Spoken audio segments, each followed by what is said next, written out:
Good afternoon or good evening. We are so excited to welcome you to Power Up, your weekly power session for God's people. My name is Sister Quinn, and I will be your host today. We have an amazing, innovative presenter, and we are so excited to welcome her for the first time to Power Up.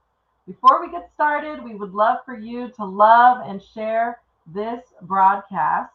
Additionally, we want to give honor to God for our leadership. We thank God for our presiding bishop, Bishop J. Drew Sheard, as well as the General Board and the Presidium, and our wonderful General Supervisor, Dr. Barbara Baku Lewis, as well as our Sunday school leadership. We are grateful and thankful for Dr. Mark Ellis, as well as our International Field Representative, Supervisor Cleolia Penix, and we're grateful and thankful for each and every one of you, all of God's children. Do me a favor and shout out your cohorts in case you participated in TIAC or LEAP, as well as your jurisdictions. We would love to know where you're logging in from. And I see one of our assistant international field representatives, Lady Waynell Henson, that Sunday school girl. I see all of you starting to come on in the Power Up room. So come on in, shout out your cohorts, shout out your jurisdictions, your local churches, your Sunday school leaders. You have so many options. You can do all those things. We're excited for you to join us today. And our presenter today, it's her first time presenting and leading a session, but she's no stranger to our sessions because she's been a regular viewer and she's partnered with others that have presented in the past. So we're excited to welcome Sister Jasmine Gates. She is the CEO of the New Black History Maker. She's an entrepreneur, she's a journalist, and she loves traveling the world and seeing all of God's creation. She's been in business for at least 6 years, and that has given her the tools to be the entrepreneur that she is today. As the founder of the New Black History Makers community, it's a community that serves the brand that started in 2018, and the original intention was to uplift the Black community through media, merchandise, and events. Additionally, she serves as the social media and content creator for at Mount Sinai Church of God in Christ in Pomona, California, where Bishop Terrence Roan and Lady Roan serve as the servant leaders. Additionally, she's a social media and content creator for Southern California First, Ecclesiastical's Department of Women, Southern California First. And then her graphic design and videography work has been used in churches and for faith-based events all over the country that have reached globally to Brazil, Guyana, and Mozambique. Additionally, she is an advocate for those who can't advocate for themselves. She's been a featured host of different publication and news outlets, including Real Urban News, the New York Times, Washington Post, the LA Times, and Final Call. And additionally, she produced a notable event at Bruce's Beach here in Southern California, specifically Manhattan Beach, California, celebrating the birthday of Breonna Taylor in 2020 after her passing. So ABC News 7, which is the local ABC station, was there to cover it, and that brought more awareness of the once Black-owned beach. So we thank God for all the things that He's doing in her life. And at this time, we're going to turn it over to Sister Jasmine. Hey, Sister Jasmine. Hey, you hear me all God right? bless you. It's great to see you. I'm doing well. How are you on this beautiful hot day? I'm good. It's definitely hot. I think we were like in the hundreds when I was in the car, and that's crazy for LA. I think Pastor said it was today's the hottest day of the summer. So while I silently repent as I'm listening to you, then you go on and you lead us in your prolific discussion that you're going to share, and we're excited to welcome you. Right. Yes, thank you. Thank you. I am so excited to be here. I give honor to the Sunday school department leaders. I'm definitely grateful for Lady Quinn for offering the opportunity. I give honor to my parents, Elder and Evangelist Gates, my brothers, and then my leaders. I go to Mount Sinai, like she said. And then shout out to the first jurisdiction out here in Southern California. Love being a part, love serving, and definitely love my leaders. So we can get into it. And let's start. Yes. So I am on here to discuss intentional branding. So this is something that I've seen a lot of churches just not put a lot of intention into. They are not focusing on it, or it's just something that's on the back burner, right? I think oftentimes we hear branding or marketing, and it's like, oh, we don't need to market or brand Jesus. And I want to take us through this presentation that I have for you guys to let you know what it is that you do need to be intentional with branding, and then also to just have you kind of pivot and realize where you can make some tweaks and stuff, because our goal is to reach more people. Our goal is to bring more people into our churches so that we can introduce them to Jesus, so that we can introduce them to the lifestyles that we are living. Okay, I'm ready to go to the next slide. Okay, so she told you guys a little bit about what I do, what gives me the grounds to be able to talk about this. I have built my business from the ground up. It's New Black History Makers. Like she said, I've been doing graphic design as some of my work. So shameless plug if you need some graphics, because that's an important part too. If you want people to come to your events, your prayer breakfasts at the church, your flyers need to look attractive. If I'm on social media and I have something that's happening on at 10 o'clock on a Saturday, and your prayer breakfast is at 10 o'clock on a Saturday, and you might be having a good speaker, but if your flyer does not look better than whatever else is going on my Saturday, that person may not, want to come, or now you've essentially lost somebody that you could have won if you would have just put the intention in on the back end. And I've been doing that graphic design work for 3 years, the branding consultant, which is what I'm showing up as today.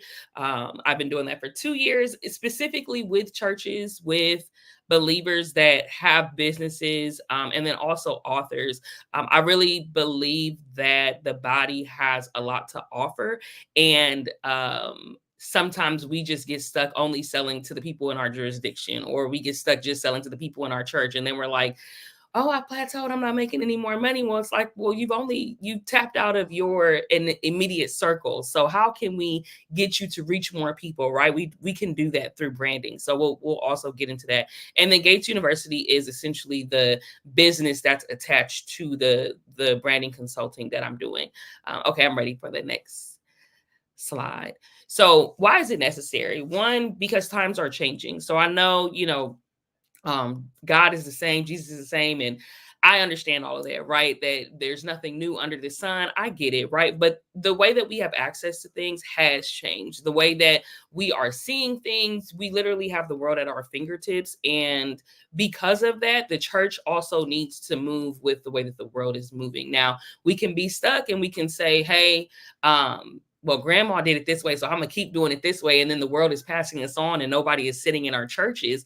We're going to sit there and have to say, well, did we make the right decisions in not deciding to change with the times? So that's a question that you would have to ask yourself. Like, yes, we can still incorporate the things that grandma and grandpa did, but we also need to be mindful of the generations that are coming up, the emerging generations, and what they want. And let's see how we can partner and pair those things together. We are competing with everything else. That is a big one. And like I said, I know there's somebody on here, or maybe there's not, but maybe there's somebody that that may be saying, well, Jesus ain't competing with nobody, or the love of God, that's powerful, and it covers a multitude and all of those things. Or we don't need to, our faith doesn't need to be in competition with anything else. And at the end of the day, it is in competition, and we are the ones carrying that light. So we have to be good bearers of the light. Whether we're talking about in the spiritual or in the natural, right now, we're definitely talking about the natural. So for me, what you would be competing with for someone in my age group here in LA, where, we typically have good weather, on a Sunday at 11 a.m., which is our church times, 10, 11 a.m., you're competing with brunch, right? So why would somebody like me or someone that may not be as churched as me pick going to your church over going to brunch? Are you doing anything at your church? Is your church putting out things that are aesthetically pleasing? Are the things that you have on your social media, is your website pulling in people that are making them say, I'm going to choose going to their church over going to whatever else is on social media or whatever else people are pulling me into? And those are some of the questions that I want us to ask. And I know they might be a little daunting right now, and you might be thinking like, oh, well, I don't know. I don't know how to do that. So through this presentation, like I keep saying, we're going to get to those answers. Another thing is, one big piece, this I want you to keep in your back pocket, is you need a foundational identity to streamline your decision making. And that is going to be seen all throughout. When we get to the end of this presentation, you're going to be able to see how this branding that we're talking about, it's not just the logo, it's not just the colors, it's not just some simple decisions that you're going to make right when you're deciding to start your church, or when you're deciding to pivot or tweak some things in your branding kit. These decisions and these questions that we're going to go through, these points that we're going to go through, are going to help you even when it comes to purchases, when it comes to hiring people, when it comes to deciding what services to have, who to bring on as speakers at your church. That's all going to be attached to your brand. And it's going to be a lot easier once you're able to put that together and you figure out your unique identity and who you are. Okay, I'm ready. Okay, let's talk about identity, who you are as a church. I will be using the term church throughout this presentation, but like I said, this information can be used for people that have separate ministries. If you are a ministry leader within a church, or like I said, you have your own. If you are a teacher, even if we're on the Sunday school department, if you're a Sunday school teacher, your class is not like everybody else's. You have a specific class, you have a specific way that you teach that can help you better reach the students that you have. Or I know at our church, it ain't a lot of people coming to Sunday school anymore, or coming to the extra things that we have. So if you're looking at, okay, why are they not coming? How can I pull in these people that are not coming?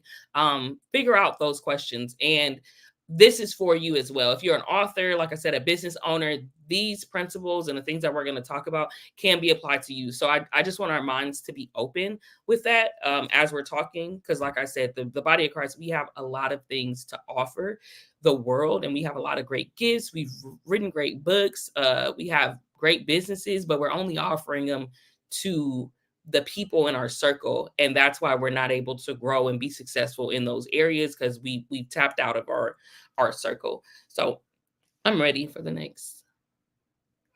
So this one, I was a little skeptical about putting it up here, but I heard somebody else say it, and I kind of added my own to it. But you are not called to the world. You are called to who you are called to, right? Jesus is called to the world, but realistically, the world cannot get to your church. The world cannot get to your conference. Realistically, the world is not going to buy your book, right? But there are people that are attached to the assignment that you have. There are people that are attached to your ministry, and you can reach them through, like I said, intentional branding. I think sometimes we also struggle with insecurities in the body, and that is what I hope you get from this quote, this statement, is that we are not trying to reach everybody. We're not trying to get everybody to come in and just have a wide open net. No, you can be more successful when you pinpoint those people that you know that you are called to. So I'll give an example. So if you are in a church where you know that maybe a lot of your ministry leaders have maybe there are a lot of mothers who are single mothers, but they gotten to a point where they're carrying on and they're ministering in your church, and you have, let's say, about 4 of them.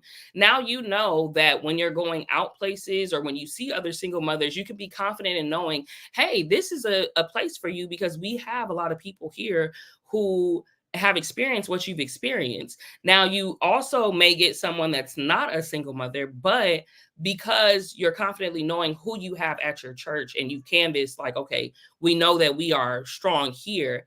That'll give you the confidence to go and pull in those people. And you have a better chance of getting that person to come in and getting them to stay because of the experience of the ministers that you have.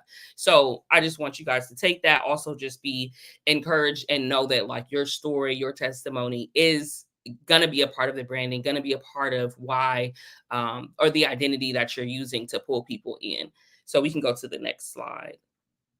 Okay, so branding, what it is versus what it's not. Like I said, you're not packaging Jesus, you're not packaging Christianity, you're not packaging your faith. It's not just the logo, it's not just the colors. Branding is how you make people feel.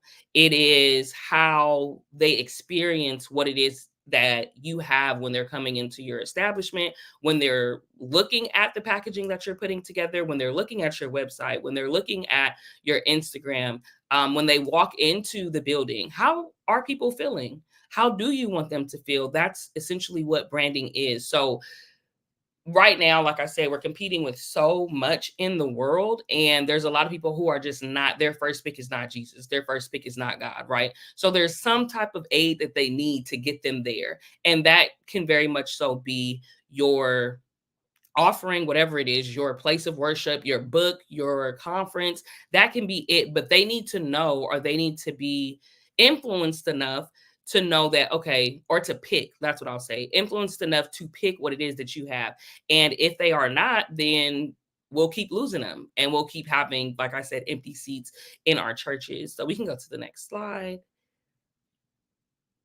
So, like I said, branding is how you make people feel. It's what they experience, their perception. It's what people think. So, it's when we talk about the church, it's a little different than when I have more like secular clients, or just clients that are not attached to an ideology that's already been created. And unfortunately, people have a perception of church, whether they've been church hurt, whether they've never been to church before, they just watch online. There's a certain perception. So we are also combating against that as the church. And that's a piece that doesn't necessarily, I don't have this piece in the workshops that I do for, like I said, the masses or whatever. But this is something that I want the church to understand, is that we are competing also with these preconceived thoughts that people have.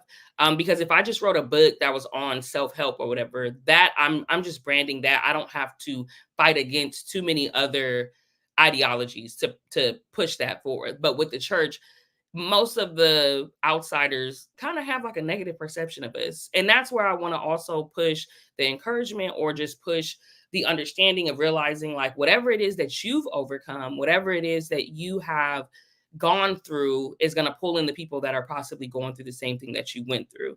And that's why it's important to create the unique identity, because here in LA, there's churches on every single corner, right? And that is okay. It doesn't mean that we need to get rid of churches. It doesn't mean that some of them need to shut down. There's people that will drive an hour to come to a church, but you have to make sure they feel good. You have to retain them. And that's, like I keep saying, what we can do through the branding, and you figuring out what it is that you want to do. And it stems from the experience. The experience is one of the main things. And from when they get to the door, and when they're coming through the door, when they sit down, how are they feeling? When the people are up to speak, you're giving the announcements, from the way that you give the announcements to the way that you close out the service, and how that person leaves out the parking lot. All of that goes into their experience, and then their perception and what they think. I'm ready for the next slide.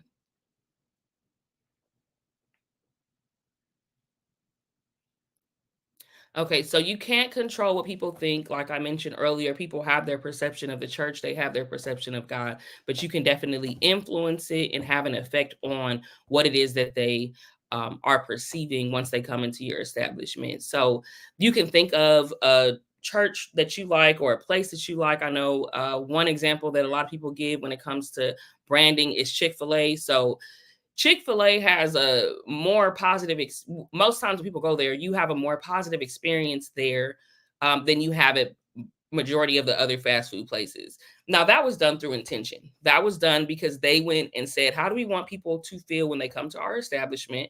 They put words to it. We want them to feel like there's a sense of community. We want them to feel different. We want them to feel like this is not a fast food experience. They did that and they put words to it. And then they created a plan or some strategy of how to make sure their employees are expressing that or displaying that as while they're at work. And now it's, felt throughout. Like people probably just go to Chick-fil-A because it makes them feel better, even if they don't necessarily like, oh, the food is not completely better, but they go there because it makes them feel away. And we can do the same thing with our churches, where you can have somebody continuously going, continuously coming back because of the ways that you have put the intention in. We can go to the next slide. Okay, so how do we do this? How do we put these intentions in? One word that I love is functionality. So functionality means that everything needs to serve a purpose. So no more are the days that we are coming in and saying, oh, we just want to put these colors up, or we just want to have this logo. Your logo should have symbols in it that are representative of what it is you do as a church, your identity as a church. The colors that you pick, we're going to go into that and how you can pick them in a way that is consistent with how you are as a church, how you want to show up as a church, and what you want people to feel when they come to your church. And also consistency. Once we get this streamline and this baseline of answers, you'll see how this can constantly show up, so that when you're doing the logo, the same questions or the same way you want people to feel is the same way that you'll answer, okay, well, now we want to go into developing our mission and our vision statement. So how do we do that? We're going to go back to the questions that we picked in the beginning, and we're going to make sure that our mission and vision statement aligns with the way that we want people to feel. So the unique identity, number 3, that is what we are talking. That's the main thing of this presentation, is your unique identity. Who are you as a church? What do you want people to feel? And then we also want to go into confidence. Like I said, if you know what it is that you are offering as a church, if you know what your identity is, if you know who your target audience is, you're going to go as you witness when you're posting on social media, when you're figuring out what to post, when you're hiring people, you're going to sit at the table and just have more confidence. You're going to have more of this spirit of, okay, you know better when you do better. And that's something that I really want to push. You have to believe in your ministry, believe that your ministry is going to change lives, believe that your ministry is going to do positive work in the community, and also do the work, right? That's a piece of it as well. So we can go to the next slide. Okay, so think about what it is that you are offering your church, your ministry, your conference, your book, your class. I want us to get that into our minds and just think about it as we go into the next slide.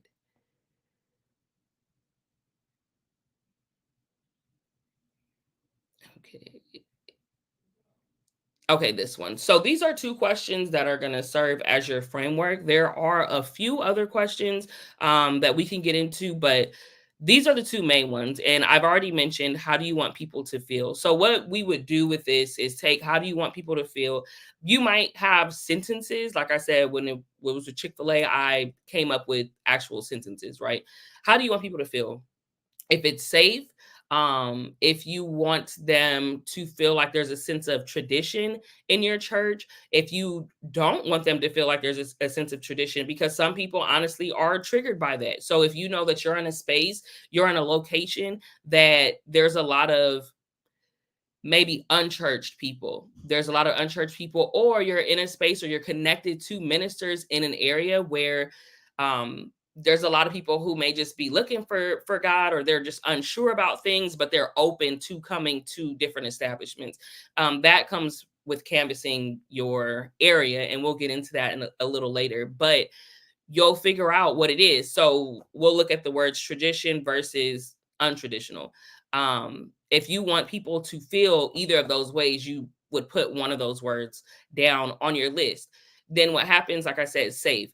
If we go and look, I'm a Chat GPT user, and I love it. So if you're not is something you should get into because, like I said, times are changing, but it helps with a lot. You can go into ChatGPT or Google and just say, hey, what colors represent the word safe?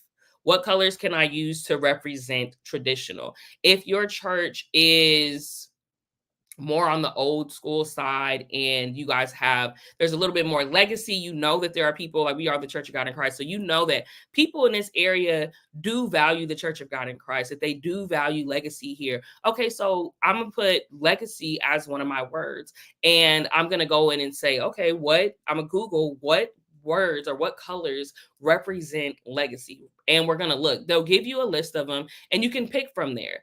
You can keep searching and then also keep adding on words to that list so that you can develop what it is that you would like to see. And what this does, this goes into like the psychology, and this is something that I know we're not talking about in the church, but it goes into the minds of the people. So when you think about eating, a lot of fast food places are red and yellow because red and yellow pulls on people when they are hungry, or it lets people know like, hey, remember, you're hungry, you want to eat. So then we pull into McDonald's or Carl's Jr. or a place. If you think about it, a lot of them have those colors in it. We as a church can do the same thing, right? When we're showing up on social media, we want to make sure we're being intentional with how things are being presented, and that's the way that you can do it. So also another word is, what do you want people to experience when they come in there? One example that I had a minister ask, he was just like, when it comes to purchasing things, how does that come into play then? And my response to him was, okay, if you do have a traditional crowd, you might keep the organ, right? You might, when the tambourines break, you might put money into buying more tambourines, right? There's some other churches where nobody in the church is playing the tambourines. They don't like the loud noise, and that's okay. And they want the piano. So we as a church, when we're looking at the streamline of questioning or how we want people to feel, when we go to, okay, should we buy the organ or should we buy the piano? Should we get a new organ or should we just put it to the side? Or should we have a budget for tambourines? You would go into, what do you want people to experience, right? And even furthermore, another set of questions, you're kind of canvassing the people. You're doing an internal look at who's already in your church, and then also who you know that you would want to come to your church. If the people in your church play the tambourine every Sunday, at Mount Sinai, we play the tambourine every single Sunday. So it would make sense to have a budget to make sure that the tambourines are being updated, are being upkept, if that makes sense. Now, if you go down the street in Pomona, where we are, there's a church called, or used to be called, Abundant Living. I don't think anybody in there is playing tambourine. So when they're sitting down there and they're coming up, trying to come up with these answers, or they have these questions on what should we do, if that question comes up, should we add tambourines or should that be on the budget? Going back to the questions that they add or that they answered and the streamline that they created, that branding is going to let them know, okay, no, we don't need to get the tambourines because the people that we have here are not playing them. That's not something that we need. We probably also don't need an organ, so we're going to take that off the list as well. And that's just some other ways that branding can help you as you are growing. And I want us to understand, it's not just, like I said, the logo, it's not just the colors, it's not just the wording, but it can really flow throughout a lot of different things. So we can go to the next slide. So symbols, words, and colors represent your answers. If you go and you start off with the sentences, like I said, you're going in and saying, I want people to feel safe here.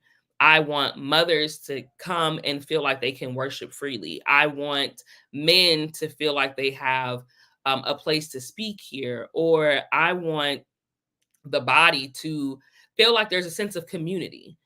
You would take those, and one, like the last one that I just said, was community. Community could be one of your words. You put that into your Google search and you say, okay, so what colors, what symbols represent community?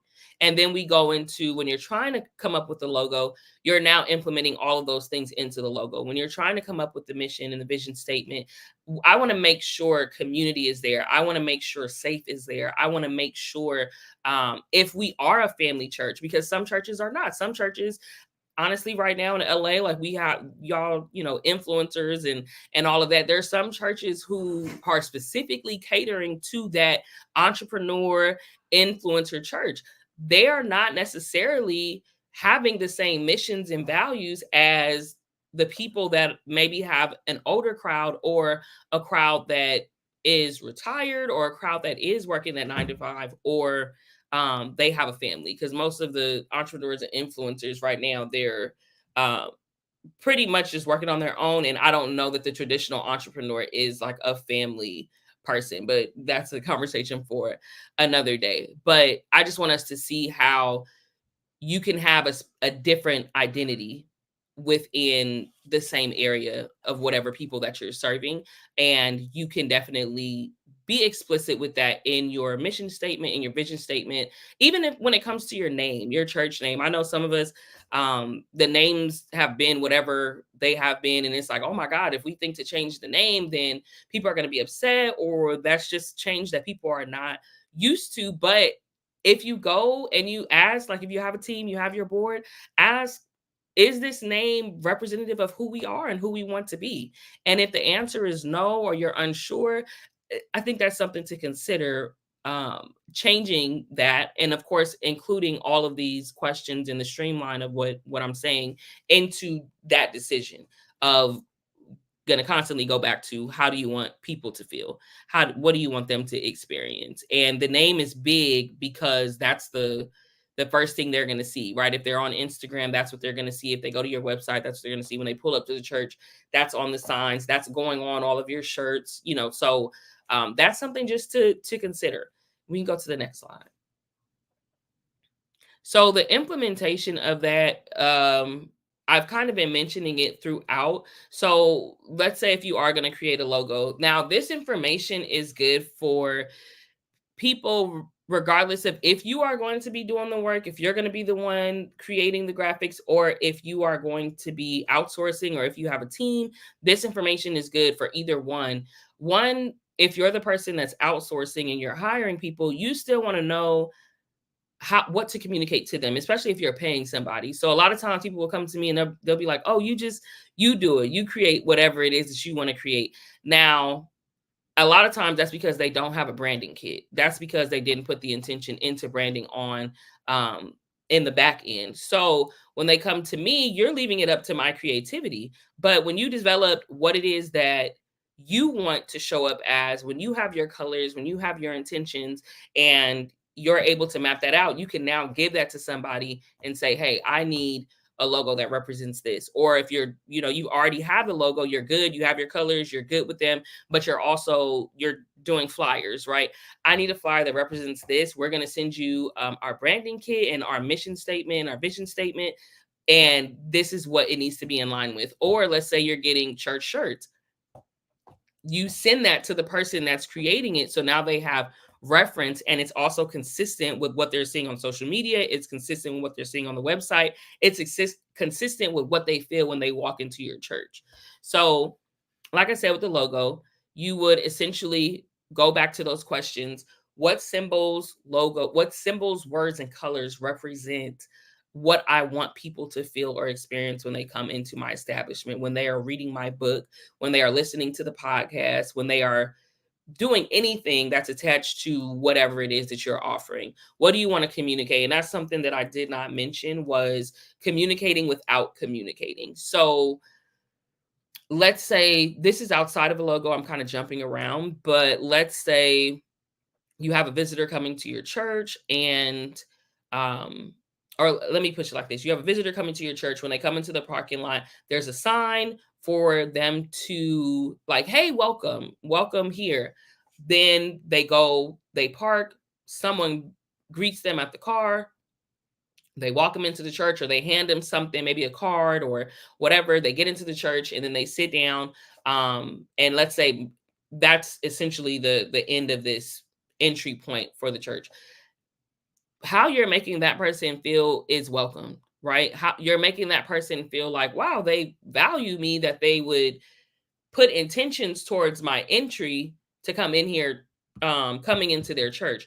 A lot of our churches don't do that, but that's something to think about when you're thinking about what you want people to experience when they're there. And that's a question that you would ask. Now, if your church does not have a lot of visitors, you may not put the money into those visitor signs or hey, welcome, or you may not have your greeters specifically ask people like, hey, are you a visitor? Okay, you can go and park over here. You can go and sit over here. So that's something also to be mindful of if you know that you're not getting those visitors. But if you are, that's something to consider in pushing what you want to communicate, because like I said, you're communicating that you value the new people that are coming in, or that you just value the people there. And then what happens once they become a member and all of that, you would essentially do the same thing and say, well, how do we want to retain people?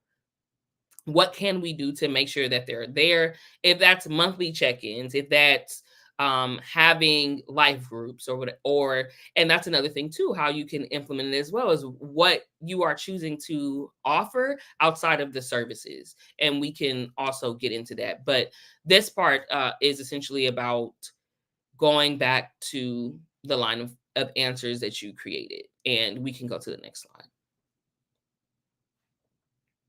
So I kind of got into this with the other slide, but these are some other things that are affected by branding. So we talked about the logo, we talked about the colors. So our mission and vision statement. I wanted to read a vision statement that I would personally like, and then read one that I probably wouldn't. Now, I've never picked a church based on a mission or a vision statement, but there are people who do, and that matters, and that's why it matters to put the intentions here. So one says, helping as many people as possible live, love, and lead like Jesus, so that they can change the world, change your life, change your world. So for that one, for me, as someone who's a business owner, I'm an advocate, I'm in the community doing a lot of stuff. When you say change and lead, those are words that are gravitating towards me.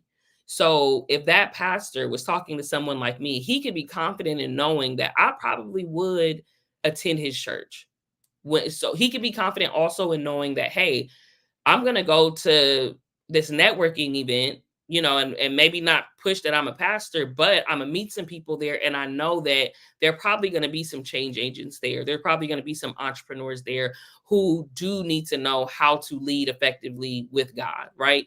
So I'm going to go to events if I'm witnessing or trying to pull people in where those people are. And that's what I was speaking to earlier on, is the confidence piece. Now you're not just like, oh, we're just out here, because some people are turned off by that strong language. And you just need to be aware of who's turned off by it and who's not, right? And also what you're offering. So if you are one of those leaders that are here to change and you want to make things, different, and that's what you operate in, then let that reflect in your mission statement or in those answers from the questions that we ask. Let that reflect there. Now another one is, let's see, there's something like, everyone has a place in grace. Our mission is to reform familiar people into a new posture by building a place to belong that communicates the proper biblical belief system. So that one is a little long, it's a little lengthy. Building a place to belong. So that is community. And we mentioned that word earlier, right? So that is maybe that person's the leader there, or the demographic that they have is people that have not felt the sense of community, right? They maybe moved, right? Or there's college students that typically are not home. They need a sense of community. So something like that would gravitate towards them. And that's something to consider as you are putting your stuff together. Now we'll move on to events. So if I want to think of different examples, I know I used the single mothers one, but let's use an example like, we'll go back to the entrepreneurs. If you're the church, like I said, church, we'll call them church B, your church B, you do have a lot of influencers and entrepreneurs that are at your church, and maybe they're a younger generation. You can essentially put on a networking event, right? Let's do a networking event where we're inviting entrepreneurs. You don't have to go to our church, but we're inviting you to come in and just meet other believers or just meet people that are in your industry. Now, you're putting that event on because you know that you are in an area that needs that or whatever. Now, on the other end, what if you're in an impoverished area, an area where there aren't, they're just, it's low funds, low resources, it's underserved. You probably wouldn't do a networking event, right? You might do a giveaway. You might also offer your space to do after school tutoring. Now you would have to also see, are you in a space that has a lot of schools?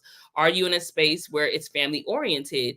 If you are, then you would probably do more events that are on a Saturday or open. Or if you have a space, if you have a grass area or somewhere where the kids can play, you might have like a field day once every quarter to make sure that the people are coming so that they feel like you're doing something for the community. So those are 3 or 4 different options that you would do. But if you are the influencer church, you probably wouldn't do a field day because that's not catering to that demographic. Now, if they say, oh, we do want a field day, then that's a different thing. But when you're planning with your team and you're planning out things to do, you want to canvas essentially the community that you're a part of. You canvas the community that you're part of, which is external, and then you also canvas the community that's internal of who's already there. So that's something to consider. Now, we also when we talk about merchandise, that's something as well too. When you're coming up with your ideas and stuff, we're going back to what do you want people to feel.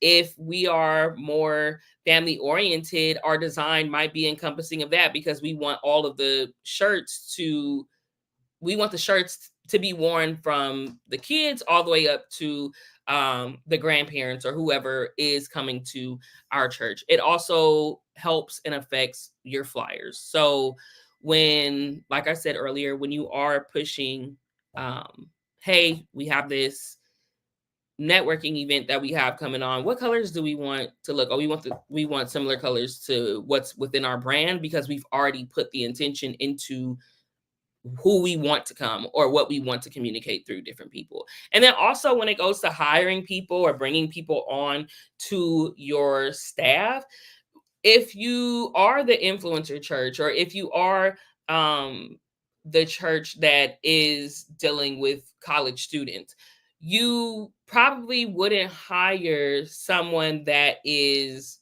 good or that may be a professional in the preschool space, right? They may not be a bad fit, but they may not be the best fit for who you are trying to reach and who already is at your church. Now, you would go in and you sit with your team and you ask like, hey, or you look at your questions, your answers, and you're saying like, okay, hey, who do we need to bring in?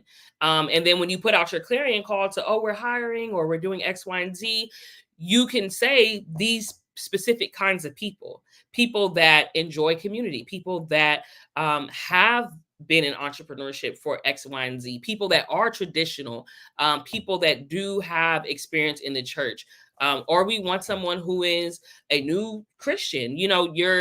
Those are the things and the intentions that you can put into the searches that you have. And then I kind of talked about outreach as well. Whatever it is that you're trying to plan, whatever it is that you are doing, you can always go back to this instead of just putting out this wide net of saying, oh, we want to do all the things. And then your events or your stuff is poorly attended.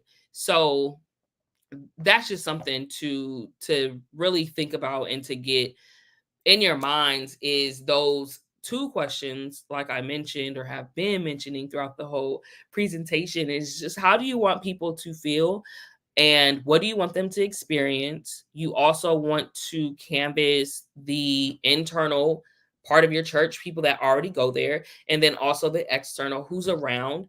Another caveat to that is if you are a commuter church, then as you're doing the internal search, or you're doing the internal look, you may see that, okay, we may not need to put 50% towards the community, because a lot of the people that are coming to our church are coming from far distances. So maybe we'll put a little bit less into our initial community, but we do know that for some reason, and you have to figure out these reasons, people will travel 30 minutes plus to get to our church. So figure out why. And then from there, figure out how you can better serve commuters. And that's kind of how the streamline can go with that. And I hope you guys are able to see that. And we can go to the next slide. So the answers that you come up with, they'll help you, one, remain consistent. They'll help you build a branding kit. And I know if that's some language that you guys are not familiar with, it's essentially the colors that you have, the wording that you use, the fonts you use, and the logo that you have. Make functional choices. That means that everything serves a purpose. So whether that is the merchandise, whether that is the logos, whether that is the events that you're serving, who you're hiring.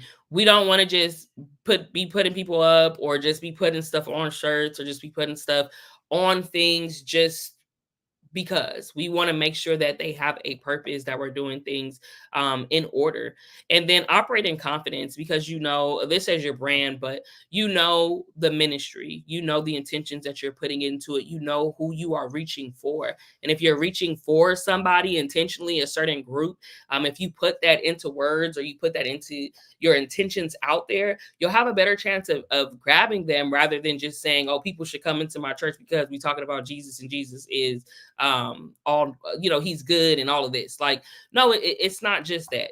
You have to provide an experience that's worth someone's time, provide aesthetics that's worth me looking at, that's worth me changing my schedule for, to come and sit there. Now, whatever happens in the spaces, the God is going to, work it out and get people and pull on their heartstrings and do all of that. But for them to come in, that is where we have to be intentional, and we have to put that work in. And then the next one is to create whatever it is that you're trying to create. You can do that through the questions and the answers that we've looked over today. And then also just winning people over. With these answers, you'll be able to, like I said, win the people that are connected to you, the people that are connected to your testimony, that are just already assigned to you. You'll have a better chance at reaching them. And then we can go to the next slide. And I am done. That is it. So I also do consultations and just helping people come up with a plan so that they can get to their desired outcome, get to more growth, get to reaching more people. If you are interested in that, they're normally $65, but I am charging $50 for the people that are watching this, or people that come back and watch the replay. So you can scan the QR code, and from there you can scan the QR code and then fill out the form. There's a form attached to it, and just put an ISSD in the comment section, and then we'll go from there, and I'll reach back out to you. But that is my presentation. Amazing. Hashtag Power Up Family. Let's give Sister Jasmine some love. Let's show her how much we appreciate what God has placed in her. And it really reminded me of the 7 I am statements that Jesus made. He didn't say, let's see, so Jesus' earthly ministry was like 2,000 years ago. He didn't say, I am Instagram, I am, things that wouldn't have made sense in that time. He said, I am the bread of life. I am the great shepherd. He spoke and related to the people in a way that was understandable and relatable to them. And that is what Sister Jasmine is encouraging all of us in our ways that God has blessed us to be leaders to do so as well. So thank you so much. I don't know if those comments already got up, but I see them online. So I think we'll put them up. So there we go. So I started going through what you were talking about, and I was thinking about my Sunday school or Sunday school class as an example, just because we're here in this is Sunday School, International Sunday School Department. So I was thinking about my Sunday school, and we try to foster community. So I was looking at your exercise with words, thinking about community, trying to understand life through a biblical lens, through a biblical construct. So, what are some other questions that we could ask ourselves as teachers and as superintendents, as field representative, as leaders, as Christian education students who want to witness and be sure that we're letting others know, what our church, our school has to offer? What other questions can we ask ourselves? I think you touched on a lot of it, but just let's summarize that. Yeah, so the main one that I always point to, and I mentioned it, is just how you want them to feel. What and then asking the class what they want to experience from what it is that you're giving. You can also get into kind of like what life issues they're going through. That's also something, because when you're in the Sunday school class, it's a weekly encounter with them. So that's a little different from like a product or something that they're coming into, like they're already kind of bought in. But seeing like what it is that they would want to talk about, or things that you've already discussed, like, or asking them like, what was your favorite lesson from what you've been experiencing from me. If those kind of like answer your questions. I'm trying to think of a few more, but Awesome. So we'll come back to that if there's time, because time is moving. I see a question from Lady Way. Are there specific meanings behind certain colors that churches should consider? So I wouldn't say that there are specific meanings behind certain colors, and not meanings, but there are certain pulls. So I'll say psychologically, we are naturally drawn to certain colors for certain things. So like blue is a color that makes people feel safe. And like I mentioned, red is a color that reminds people of being hungry, red and yellow. So it's not necessarily that there's a meaning attached to it, but there's something that when we see that color, it influxes certain emotions for us. And that's what I'm trying to make sure is that we understand that when we're picking things, like, hey, let's go into researching what colors can bring up those feelings that you want people to feel when they come into your establishment. If you are a more lively church, right? Then of course we're gonna think of more lively colors. But if you're the church where it's a little dark when you go inside, and you guys are doing a little more CCM and stuff, maybe the calmer colors would be what's best for you. But I don't think churches in general should just stick to a certain list of colors or a certain type of colors as a whole, if that makes sense. I think everyone knows CCM means Christian contemporary music, but Oh. sometimes, we may get that question, what's CCM? So Right. some of us have moved towards singing a combination of hymns, traditional choir gospel, praise and worship, and then now we've also stepped foot into Christian contemporary music, which is a little more broad. It's played on stations that are not predominantly one race or one community. Maverick City is considered Christian contemporary sometimes, right? Or I can't even name any of them, but I know we've been singing locally in my There's church. like elevation worship. Yeah. So for those that aren't as familiar with CCM versus gospel, or it's being mixed, I'm seeing that more and more, and I personally that's what we're doing, is mixing the two. Thank you for that question, Lady Way. I also asked, what are the top 3 most effective colors for church branding, and why are they particularly impactful for connecting with congregations and the broader community? Lady Way was asking some questions. What are the top 3 most effective colors? So I don't know if I can say effective. What I can say is one color that I have seen a lot is burgundy. Burgundy is in a lot of churches. I've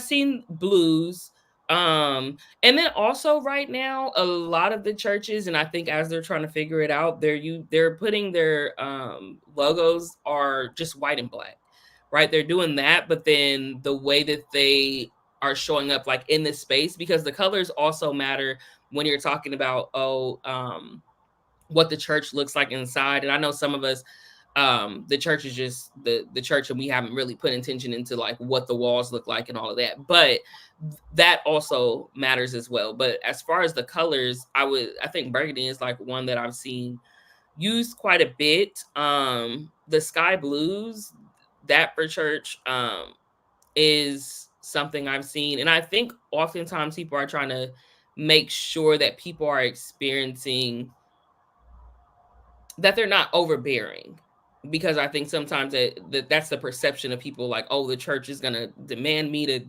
do X, Y, and Z. So a lot of the churches that have put the intention into their colors and stuff have went on the softer route. And then you said, and why are they particularly impactful for connecting with congregations in the broader? So that's what I was kind of getting into. The softer colors are letting people know that, hey, we're not coming in here trying to shift you completely and do whatever. Like, we just want to come in here and be community, and then allow God to kind of do the work, and we're going to walk you, through that. So that feels like blues, greens, yellows, like you're, walking through a pasture or something. It's not necessarily the bolder colors. And then, like I said, unless you are like a bold church and that's what you want to stand on, then that would be why you would go with those. Okay, Elder Parham asked, what ways would you suggest to incorporate the senses in our regular service? Oh, they're out here asking these questions today. To suggest incorporating the senses. So essentially, I want you guys to understand the question of how do you want people to feel is going to be your baseline question. And I know it's like, well, is that the only question, or is that the question that we all have to ask? And it's like, yes, because when we talk about sound, even you had got into, we talked about CCM and stuff. When you're talking about your minister of music and they're putting together the playlist, or not the playlist, but the track list essentially for a Sunday. I'm sure we've been in churches where, I mean, we're COGIC. So let's say somebody did play a CCM song and we didn't really get with it, or the congregation didn't really get with it. So that's a question that you need to ask your minister of music, like, hey, can we maybe church them a little bit, or start off CCM and then church them into it? But that's knowing your internal audience. So when it comes to sound, like I mentioned, the tambourines and stuff at Mount Sinai, we play them every single Sunday. Now we have 8:30 and 11 o'clock.